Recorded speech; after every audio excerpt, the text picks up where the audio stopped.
Thursday Night Live on YouTube. Today I'd like to talk to you about something referred to as a glass ceiling. So what is a glass ceiling?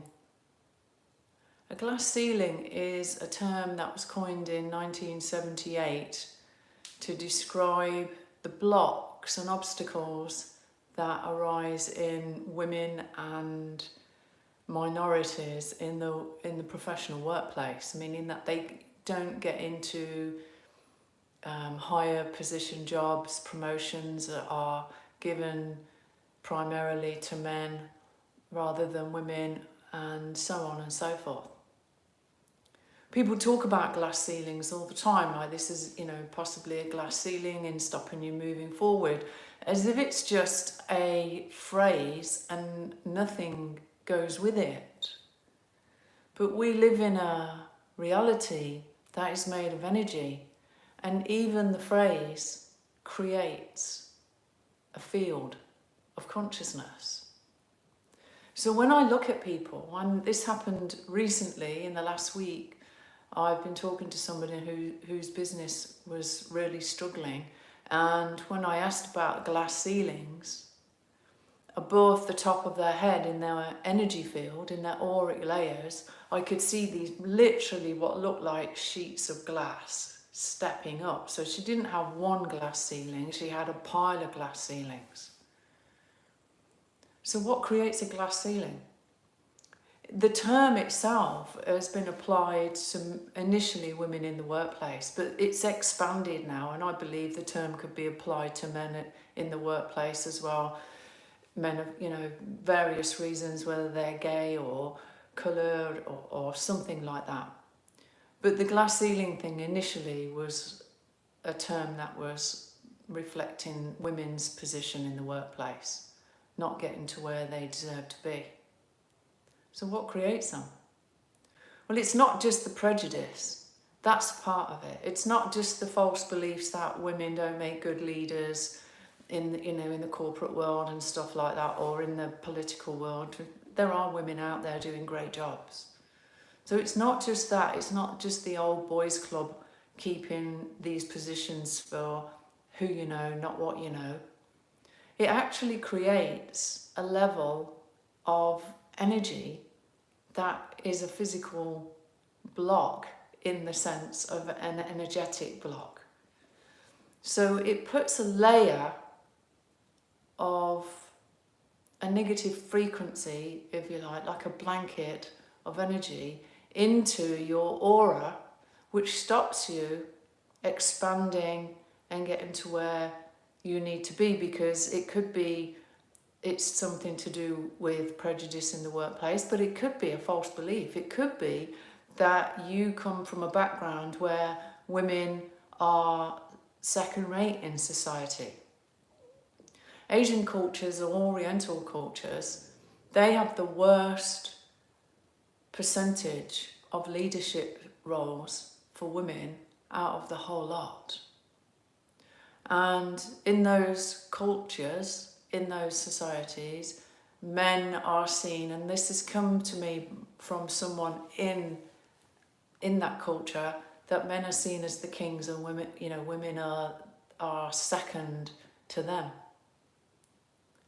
Things like that just don't resonate with me, even though it does happen in the world. I was very fortunate to be brought up in a family where men and women were equal, and we all, that was what the normal was for us. But if you were brought up in a culture where the men are put first, your brothers are put before you, and that's gone on for generations, then you're going to have a belief that you're not going to get to where you're expected to get to because you're a woman. You may have inherited that belief from your mother or grandmother or great-grandmother. All of these things are passed down. Everything is passed down to our children through our DNA. Hi, Diana. So these glass ceilings are not just a phrase. They're a layer of energy in your auric layer, in your field. When I look at people, I can see them like curved domes of glass in certain layers above the top of the head. So if you're in a situation where your business is maybe not going, as well as it should for various reasons, I know there are other reasons for it, but you might just want to sit and meditate and ask the question, do I have a glass ceiling or a set of glass ceilings in my energy field that are stopping me getting to where I need to be within my business or within the company that I work for, or within the team that I play sport for, or anything else that you're involved in at all. It doesn't necessarily need to be in the workplace. It may have started as a term used in the workplace, but it could apply to anything at all. It could apply to, how good your tennis is, or how well you are at playing the piano, or anything at all where there could be a block in your consciousness that just hit a wall and thinks, I'm just not good enough to get to that next level on some level of consciousness. And if that's the case, it's going to stay there. These things rarely just disappear by themselves. We have to be focused and consciously aware that this is something in our psychology, in our consciousness, in our mental perception of the world around us and how we are, our own self-awareness in that world, that needs to be changed. It needs to be not just broken, shattered, dissolved completely if you're going to move forward. And it's easy to just tap in. All you need to do is find a quiet place where you can close your eyes for a little while, where you won't be disturbed, and just tune into your heart. Just be in your heart. Take some nice deep breaths and just focus in your heart and go into that nice quiet space within. Think about where you are in your life, where you are in your business, in your workspace, in your team, in your sport, in your social group, or whatever it is, in your church, where you're not getting to where you would like to be, and just ask the question. Is there a glass ceiling blocking me from moving forward here? You may even get visuals like I do. If you get visuals, you may see one glass ceiling above you. You may see 3 or 4. The person I spoke to the other day, there was at least 7 or 8 glass ceilings in there. So obviously they've got a lot of programming, false beliefs, worries, inherited beliefs, and so on, that are blocking them in their business at this point in their journey. So you can ask your higher self to communicate you, those of you that are connected to your higher self. And you can ask the questions, is there a glass ceiling blocking me from moving forward here? And most of us have them at some point. It could be that when you were at school, one of your teachers told you you're not going to be able to do that, or you're not good enough to do that. It could be that you failed a few times at something and there's a part of you that doesn't believe you can do it. Failure is part of growth. Failure is important because if we don't fail, we don't learn, we don't grow, we don't evolve. So look at failure as an opportunity to do it a different way. An opportunity to take a step back and reanalyze the way you're moving forward. But if you keep trying and things are still not going the way they should be, there's probably a glass ceiling there. But don't give up. There are plenty of people like myself that can help you move through things like that. On an energetic level, mental level, psychological level, spiritual level, these glass ceilings can be created from all of these different areas. So make sure you choose somebody who knows what they're doing. You may even be able to do it yourself. But don't give up. Keep pushing forward. Keep believing in yourself. and you'll get there. Some of the most prevalent people in our world have taken 10, 20, maybe even 30 years to get to where they wanted to be because they didn't give up. And we all have days when we want to give up. I've had days where I've wanted to give up. Being on here, trying to share knowledge with people and help people expand their consciousness to understand that we are the Godhead. We are capable, if we get big groups together, to make massive changes on this planet. Most people are so distracted with just life. And social media is a massive distraction for people. Instead of them going within and looking at their lives and planning their lives, people spend more time planning their 2-week vacation than they do what they want to do with their whole life. Setting intentions, having goals we want to get to, all of these things are really important. But when you hit a wall, and if you hit that wall over and over again, sometimes it can just knock the stuffing out of you. And it may be that you do need to take a step back and just reassess. But reassess means to have a look at things from another perspective.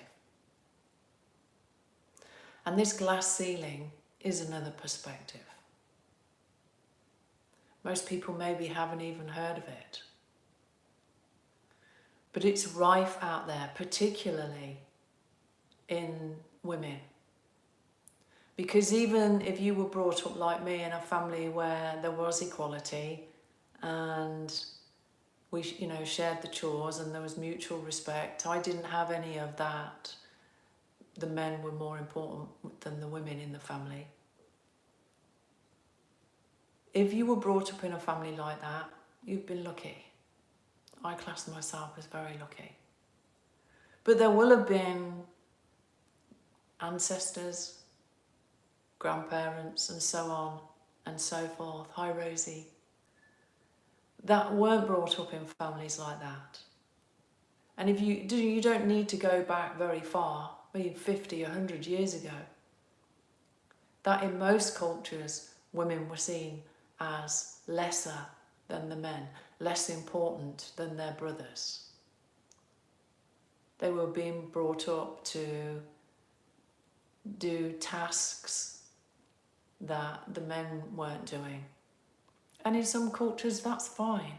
There's plenty of women out there that enjoy being a mother and a housewife and doing, cooking and sewing and knitting and all these other amazing creative things. There's nothing wrong with that.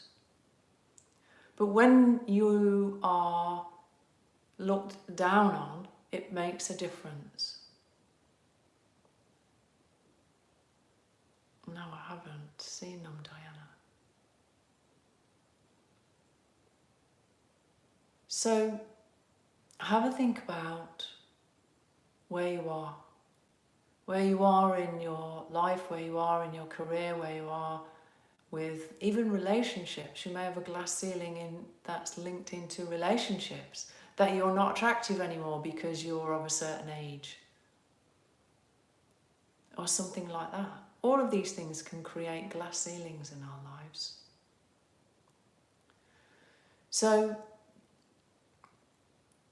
these things need to be broken down. We've inherited so much from our ancestors that we have no idea is in our DNA and in our consciousness that is blocking us from moving forward in this life. And it is a lifelong journey. There's a lot of work to be done. And simply learning to meditate and be self-aware that you can ask the questions and communicate with your higher consciousness and get answers so that you can dissolve these things and move forward. The future is about equality. The future is about more women leaders out there, more women in CEO positions, in companies, more compassion, less dog eat dog. We need it. We all know that big change is coming to us on this planet, and it's happening all the time. I'm not going to mention any names, but there's big political stuff going on now. And certain people are joining forces. So it's going to be interesting what happens in the rest of this year. But I've mentioned quite a few times on my lives that we're currently about halfway through a 3-year cycle, sun cycle, where there's 60% historical change on the planet. 60% is huge. So this is a time for women especially, and minorities out there, to step up, to believe in yourself, to remove your glass ceilings, to step into your big lady shoes, as I call them. And if you're thinking about running for office or doing something huge out there, and there's something inside holding you back, finding the courage to do it anyway. Feel the fear and do it anyway. But being aware that when you hit a wall is a wall is an obstacle, and obstacles are there to be overcome, and you have the power to overcome any obstacle that comes in your life or walk around it. There's always a way. And your higher consciousness has got all the answers that you need. The guidance is there. We've all got that guidance. Some of us are here to help other people step up, and some people can do it by themselves. But don't give up. More women are needed out there. More women are needed in powerful positions. The female energy is coming back in, and it's making a difference. We're connecting the sun and the earth together, what people would call Father God and Mother Earth. That unity is very powerful. Those two energies, when they come together, very powerful. So, what do you want to be? What do you want to be in the world? What do you want to achieve in your life? Have you found your purpose? Are you doing something that you don't want to do anymore? Go within, find out what makes your heart sing, and do that. There's always something that will come back in return from anything you want to do. But if you've been hankering to step into a position of power, to apply for a promotion at work or something like that, and there's something holding you back, it's time to heal it. Even being disconnecting from the mass female victim consciousness makes a difference. I've spoken about that before. There is a mass female victim consciousness and a mass male victim consciousness as well, which is an accumulation of all the negative things that have happened in other lifetimes to either men or women. And women have had a hard time, yes they have. But so have men. Men were sent off to war guns and swords put in their hands when they were terrified. So they've got just as much trauma to deal with as women. It's not about blaming men for the way women have been treated. It's about healing all of us and doing the best we can and having mutual respect for one another. But there's an imbalance in the workplace, there is an imbalance in politically, there's imbalances in the churches when it comes to men and women. And it's women like you that are going to make that difference. So if you're ready to take a leap of faith, then this is the time to do it. Because the energies are strong that are coming into the planet. And these energies, if we use them correctly, can help us manifest our dreams. So it's time to level up. It's time to be brave. It's time to remember who you are and to know that you're a particle of one God, Source, Holy Spirit, call it what you will. And you're powerful. More powerful than you know. So it's time to remove the glass ceilings. Thanks for joining me, guys. I hope that's been useful. I look forward to your comments. If you've had any experiences or want to share anything. Thanks for joining me, and I will see you all again soon. Bye for now.